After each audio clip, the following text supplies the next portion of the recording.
ngaji itu mikir yang dibutuhkan umat, jangan permintaan pasar, itu tidak bagus. Ini kritikan saya, semoga ini membantu ya. Saya datang ke sini juga bukan karena undangan. Saya yang bilang saya tanpa diundang pun datang ke Korea karena saya ingin sujud di bumi ateis supaya nanti keren. Keren betul, sampean tuh keren betul sujud di bumi. Wah itu pol kerennya tuh, hebat. Kalau sujud di Mekah, Medina, di Indonesia itu kan wajar. Ini sujud di bumi. Jadi kalau kamu ditanya, saksinya siapa kalau kamu sholat di Gonjong? Apa ini yang ini? Asan. Yang seru yang apa? Enggak yang lain yang gigi. Gonju semua. Sama lagi. Itu malaikat mesti itu apa itu? Parah lagi kalau ditanya, sujudnya di mana? Di kamar mandi. Karena kalau pas kerja kan hanya dikasih waktu berapa ini? 5 menit dan itu pura-pura di kamar mandi. Keren nggak? Keren. Jadi padahal bumi itu akan bersaksi yang dipakai tempat sujud. Itu paling keren mesti yang Korea. Apalagi yang pas kerja. Kalau sini kan masjid masih normal. Kalau pas kerja kan di kamar mandi. Iya di pabrik ya maksudnya. Oh iya. Jangan yang priai yang itu, yang nggak priai itu. Di gudang ya? Ya. Di mana, Pak?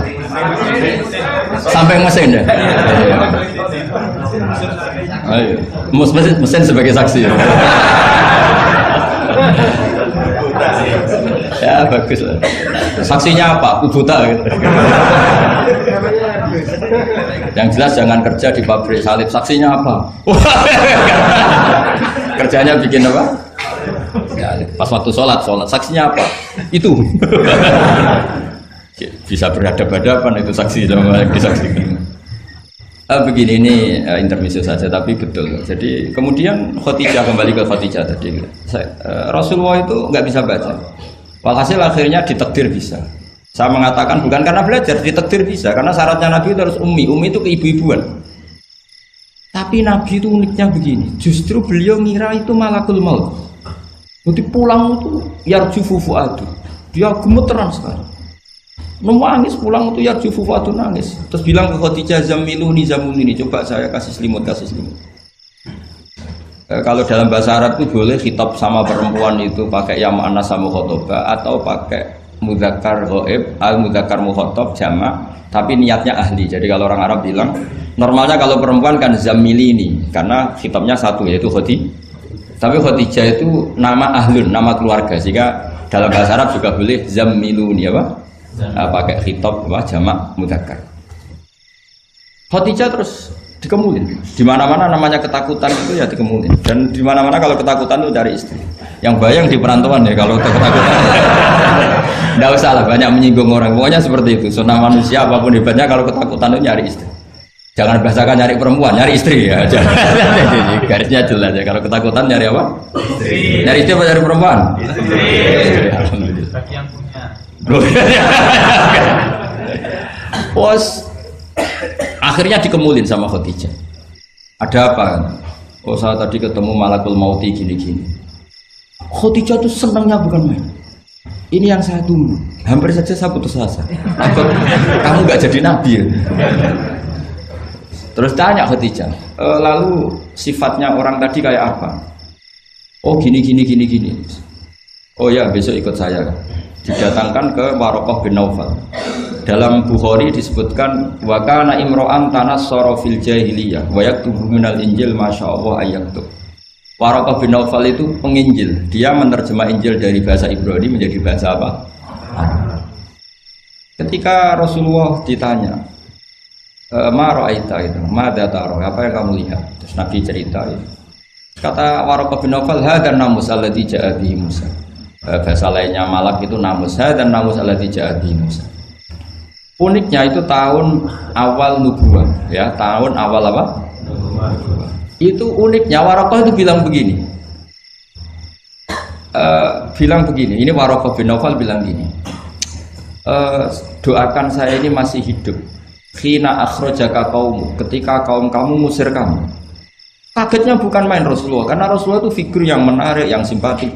Beliau putra tokoh, Muhammad bin Abdullah bin Abdul Muthalib bin Hashim, tokoh yang sangat dihormati. Beliau tidak punya kasus, beliau tidak orang yang dibenci, beliau orang yang sangat menarik. Kenapa harus ngalami diusir? Maka Rasulullah tanya, awamu khrijiyah, masa betul umat saya mau mengusir saya? Tapi siapa? Waraqah tetap bilang, ya letani fiyajat anhina akhrajaka qaum. Doakan semoga saya ini masih kuat ketika engkau diusir kaum. Ini sekalian latihan bahasa Arab, karena sama nama latihan bikin mesin saja ini ambil latih bahasa Arab, bahasa Korea ya. Akhirnya kata Waraqah bin Naufal, tidak ada orang yang alami seperti kamu kecuali pasti akan diusir. Falam yalbas yasiron illa antum. Terus kemudian Waraqah tidak lama kemudian meninggal. Ya, yang penting dari ini semua apa? Waraqah itu membaca kriteria para nabi itu pas sekali, dan akhirnya tahun 13 nubuwah Rasulullah mengalami diusir.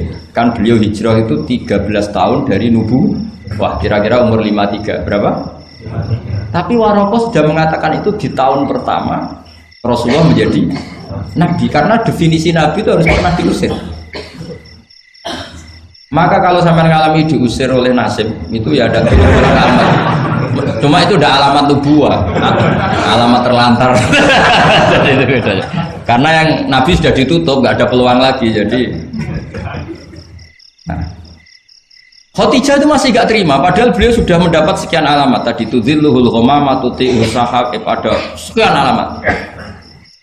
Tesnya sudah lulus semua. Rasulullah tadi Maisarah menyaksikan apa, dinaungi oleh apa, mendung tadi, macam-macam. Khadijah itu masih dengan tanda kutip masih agak-agak beli, masih cari definisi yang ini agak absurd lah. Kata Khadijah gini, ya Muhammad, ya Rasulullah, kalau kamu kedatangan teman kamu itu, kalau bilang sohibuka, nanti cerita ke saya. Ya, kata Nabi. Nabi itu lugu, nggak ngerti kalau itu dites. Ya, katanya. Suatu saat Jibril datang ke Rasulullah. Ini malak, ini Jibril, ini teman saya datang. Ya, Nabi kadang istilahkan Jibril itu temannya. Ini teman saya datang. Oh ya. Terus Khadijah dekat Rasulullah, pas Rasulullah agak-agak dipangku manja. Fakasyafat an auratiha, sebagian auratnya Khadijah itu dibuka. Sama enggak usah bayangkan kelihatan apanya itu. Makanya saya bilang agak absurd. Ya kira-kira pupunya saja lah yang lebih mudah. Tidak lebih dari itu, jangan macam-macam.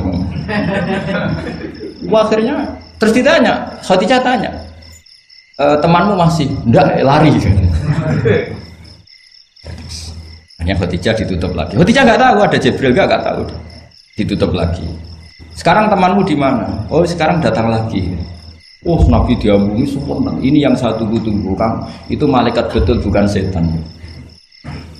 Karena kalau setan tahu aurat kamu tahu. Artinya apa? Dalailun nubuwah itu dikaji sedemikian rupa oleh Khadijah karena beliau ponakan dari penginjil, yaitu Waraqah bin.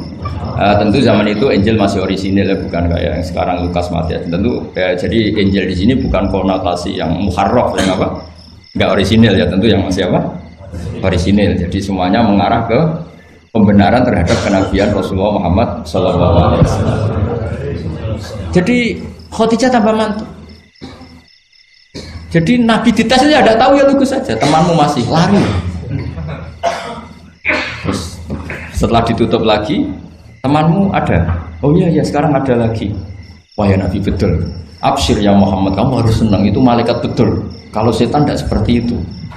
Oh, kalau ada aurat senangnya bukan main. Nah, melihat awal, saya ulang lagi ya, melihat awal dialek kenabian itu hanya dengan Khadijah karena dia keluarga terdekat beliau. Maka sebetulnya awaluman amanah mutlakon itu sebetulnya itu hampir semua ulama bilang itu Khadijah, bukan Abu Bakar. Tapi melihat peran Abu Bakar yang begitu sentral dalam mengawal Islam, orang bilang Abu Bakar. Melihat Sayyidina Ali teman kecilnya Rasulullah, orang bilang Ali.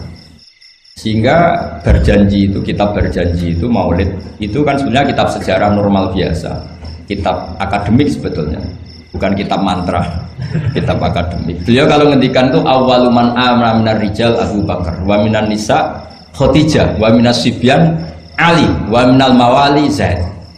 supaya semua kelompok terwakili. Semua kelompok. Karena kalau yang pro Abu Bakar dibilang awal man amanah Khadijah itu merengut. Yang bener aja kayaknya Abu Bakar. Yang pro Khadijah kalau dibilang Abu Bakar juga merengut. Yang pro Ali juga demikian. Akhirnya di tengah-tengah awaluman amana minar rijali Abu Bakrin wa minan nisa Khadijah wa minas sibyan Ali wa minal mawali Zaid bin Harisah. Pertama orang iman dari golongan lelaki tua, rijal lelaki tua, lelaki berumur itu Abu Bakar. Dari perempuan Khadijah, dari anak kecil Ali, dari mawali budak dimerdekakan. Jadi itu sudah cara bahasa Arab itu takbir itu redaksi yang agak-agak ngeles. Jadi seperti ginilah, pendiri masjid As-Siratal Mustaqim itu siapa? Yang pertama punya ide tentu sebenarnya yang pertama, tapi kan ide tok belum terrealisasi. Nah, nanti yang pertama terrealisasi pondasi juga pertama, tapi yang benar-benar mulai dipakai Jumatan itu juga pertama. Lagi lah supaya agak sensitif kita ini harus minta pertama semua, mau tidak mau kan kita harus ngomong awaluman bana hadal masjid si'a. Tapi dulu belum ada ya bana ide. Wa awaluman misalnya pembalataan batu pertama waktu al-hijarah awalan ini. Wa awaluman sing jadi imam ya ummu hadal masjid fil jum'ah ini. Lah yang sampean wa awaluman ngerameni mbu masjid. Sudah enggak apa-apa, yang penting awaluman apa? Masuk kategori awal. Nah, ini penting saya terangkan. Kembali ke Abu Bakar. Abu Bakar itu layyinal janib, orang yang sopan. Dan itu bagus, tentu sopan itu bagus. Layyinal janib bagus. Tapi masalahnya Rasulullah itu dikepung preman-preman yang ganas, yaitu Abu Lahab, Abu Jahal, Walid bin Mughirah, Wa'il bin semuanya preman yang ganas. Bukan sekedar kafir tapi ganas terhadap umat Islam. Mereka penyiksa-penyiksa ulung, termasuk akhirnya ada yang mati syahid awal syahidin fil Islam, yaitu Ammar bin Yasir. Tapi yang bapaknya bukan Ammarnya, siapa? Yasirnya, sama istrinya namanya Sumayyah. Makanya saya tadi ngaji di Masjid Ammar bin Yasir itu ngaji yang paling tidak guyon, karena masjid itu didesain untuk mengenang Ammar bin Yasir. Sumayyah disiksa sampai mati, ya Yasir juga gitu, sampai Rasulullah ngendikan sobron ala Yasir inna mu'idakum al jannah, sudah kamu sabar, kamu pasti nanti masuk surga. Bilal disiksa, tapi Bilal akhirnya aman karena menangi, diselamatkan Abu Bakar, bahkan menangi futuhat ya, beliau menangi apa? Fatwa apa? Saya pernah ziarah ke makam Bilal. Akhirnya apa Rasulullah? Ini kalau gini terus anak Islam orang-orang sopan tok repot. Beliau pas jalan-jalan ngerti Umar itu kalau ingin sarapan atau ingin punya uang, kalau ingin punya won itu harus tarung. Dan dia petarung yang ulung. Jadi kalau tarung itu menangan, ya uangnya banyak. Barokahnya kalau tarung apa? Menangan dari gulat. Ya. Akhirnya Nabi mikir, wah kalau yang Islam gini ini cocok. Karena kalau yang sopan-sopan tok ini kayaknya repot. Walhasil Nabi spontan tuh, Allahumma aizal Islam bi Umar. Ya Allah, muliakan Islam ini dengan Umar. Gak tahu apa bisa diganti aizal Islam bi Banser, gak tahu saya. Karena kalau Banser sopan ya aneh, Banser kok sopan, nggak jadi aneh. Atau pemuda Muhammadiyah kok sopan kan ya jadi aneh. Masa pengawal kok sopan? Monggo nak badhe sekali. Monggo. Ya gak pantas. Oh, steril kan. Pas pamret sopan, Pak Jokowi tidak jadi pidato karena yang salaman apa? Banyak, yang minta buku banyak. Cina cerita betul, karena Nabi yang berdoa itu sebagian tarikh menyebut doanya Senin, Kamis sudah masuk Islam, hanya Senin, Selasa, Rabu, Kamis. Kalau kamu ya 30 tahun mungkin. Itu saja tidak mesti kamu. Akhirnya Umar itu Islam. Islamnya juga unik. Dia mau mencari Muhammad, masih jangkar, kalau manggil masih jangkar, belum Rasulullah. Mana Muhammad? Lakot soba, dia sudah keluar dari agama permanen ya oleh kaum jahiliyah, yaitu agama jahiliyah. Ketemu sama temannya, apa Mar, kamu cari Muhammad, ngapain dia? Mau saya bunuh karena dia bikin agama baru. Lakot ja'a bidinin mukhdas, dia membawa agama baru. Terus kata temannya, kamu ngapain ngurusin Muhammad? Adik kamu itu sudah kata dia, urusin dulu adik kamu. Wah, masa iya? Terus akhirnya nyari Fatimah itu adiknya di rumah iparnya. Ketika datang di situ adiknya pas belajar sama suaminya belajar surat Toha ma anzalna alikal Qur'an apa litasqa illa tazkiratal liman yakhsha tanzilam mimman khalaqal arda was samawatil aula ar-rahmanu 'alal arsy istawa lahu ma fis samawati wa ma fil ardi wa ma bainahuma wa ma tahta tsara. Nangis Umar. Ini nggak mungkin kalam manusia, kalam seindah ini nggak mungkin kalam manusia. Singkat cerita dia akhirnya Islam. Islam terus nyari Nabi. Kebetulan Nabi sedang ikhtafa itu sembunyi di rumahnya Zaid bin Arqam. Ketika Nabi mau masuk karena dia terkenal preman, kata Hamzah, ya Rasulullah kamu sembunyi. Umar saya ngadapin, saya hadapin Hamzah, walhasil terus dia menceritakan imannya. Setelah dia iman, apa yang dilakukan pertama? Itu marani Umayyah Abu Jahal Abu Lahab. Awas, ganggu Rasulullah Muhammad tak bunuh. Wah sudah. Akhirnya yang dulu mengancam-ancam Nabi, mengancam-ancam sahabat selesai karena sekarang gantian diancam Umar.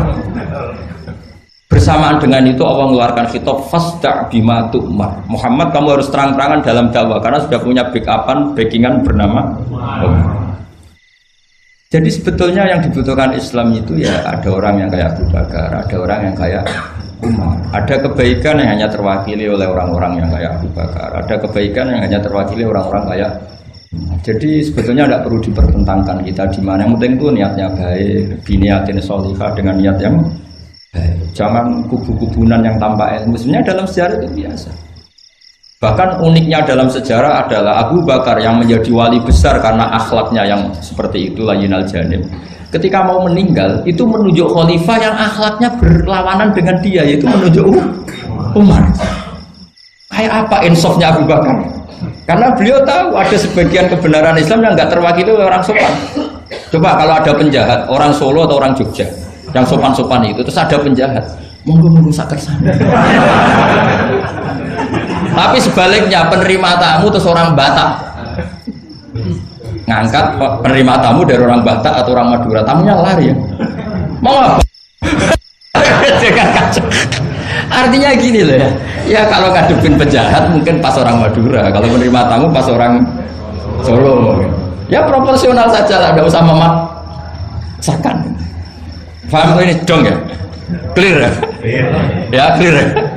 Jadi hidup itu proporsional saja. Ya coba saja, punya acara keren terus penerima tamunya Madura, Batak, apalagi yang keras-keras. Medan. Kacau.